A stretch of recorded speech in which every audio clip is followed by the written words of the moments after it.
Ayan, magandang umaga sa inyong lahat. Again, this is Mars. Wala tayong originality, no? Ayan, nagkwentuhan dito, guys.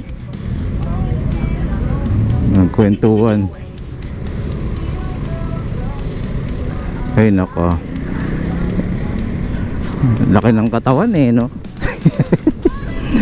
Okay, so yun, usapang NCAP pa rin tayo, guys. Ang NCAP po kasi, dahil assuming na kumuha kayo ng lisensya, dapat alam na ninyo kung ano yung mga possible violation na mangyayari sa inyo kapag sa mga sitwasyon, di ba?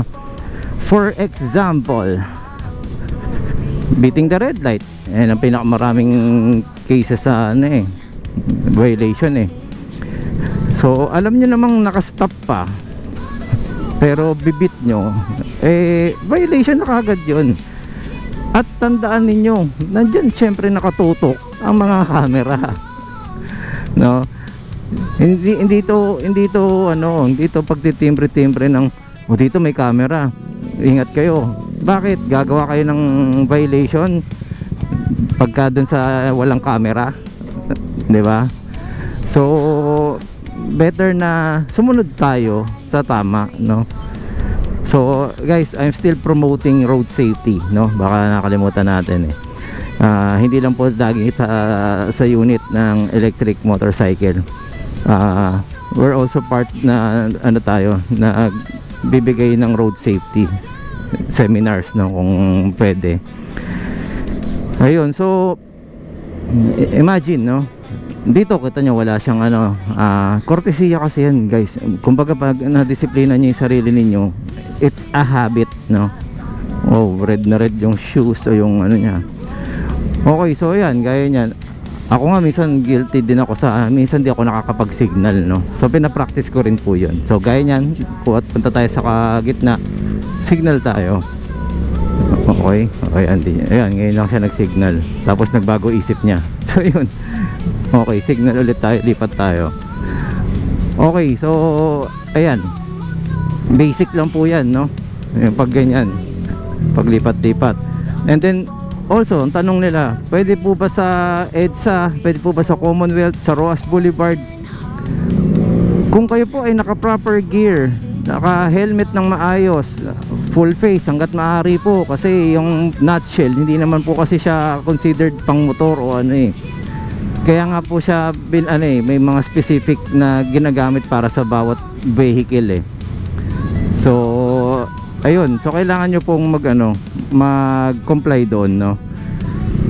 Ang mga highways po, dapat po dyan, una, yung nare-registro na pong 50cc pataas. Ibig sabihin tumatakbo ng 50 pataas yung unit po ninyo.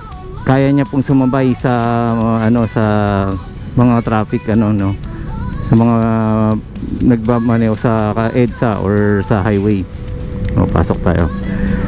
Okay, so ganun siya. Pero merong specific bike lane din po, no, na pwede po yung mga L1 category. Ito po yung mga may pedal na e-bike. So bakit yun po yung pinapayagan? Kasi po meron po siyang muscular power, no? Ibig sabihin gumagamit ng muscle para mapaandar yung isang vehicle. So lipat tayo ulit sa mainit, nihingal ako. Okay, so yun. Okay, nakasignal siya, papasok siya, bigyan natin ng daan. So yun, gaya ng kortesiya din yun eh. Bibigyan natin ng kung nag-signal naman, pagbigyan nyo na, kasi tama naman po yung ginawa nila eh. Hindi naman po laging tayo dapat mag-a-adjust din po tayo, no? Okay, so gaya nyan, may mga broken lines. Actually sa totoo lang, nalilito ako ngayon sa solid line. Okay, guys, magkaiba po yung line sa lane. Okay, ang lane po, ito ang lane. Yung line po, yung nakikita nyo pong as in line, no? Magkaiba po yun, no? So yan, broken line, pwede po tayong pumunta sa kabilang lane. Ibig sabihin diyan tayo sa broken line dadaan, di ba? Tatawid tayo, crossing.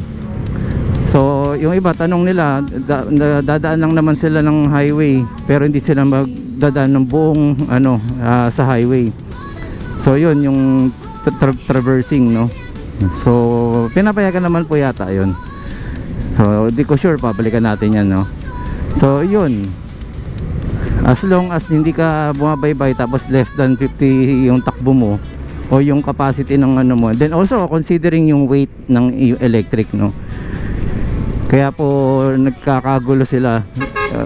Kahit patulinin mo po yan, pero yung weight, kasi po yan wala naman pong pinagkaiba niya sa mga underbone na kayang sumabay ng Primera. Sorry sa Primera lang po talaga yan, ng isang 1000cc na sinasabing sasabay sa big bike. So depende lang din talaga sa road condition, di ba? So yun yung mga dapat nyong malaman din. Kung hindi naman lagi nakikipagkarera kasi, di ba? So yun lang muna po guys. At comment lang po kayo kung meron po kayong mga katanungan. Ganito po gagawin natin ngayon. Kung ano po yung comment ninyo, dyan po ay magpo-focus sa sasagutin natin yan, no? Okay, so dito na lang po muna. At again, maraming salamat sa patuloy na nagsusupport at may mga natututunan. Sana nga po may natututunan po, i-apply din po natin yan, So kung may mga din po ako, hindi po ako professional, di po tayo expert, tayo po ay nagbase sa experience lamang.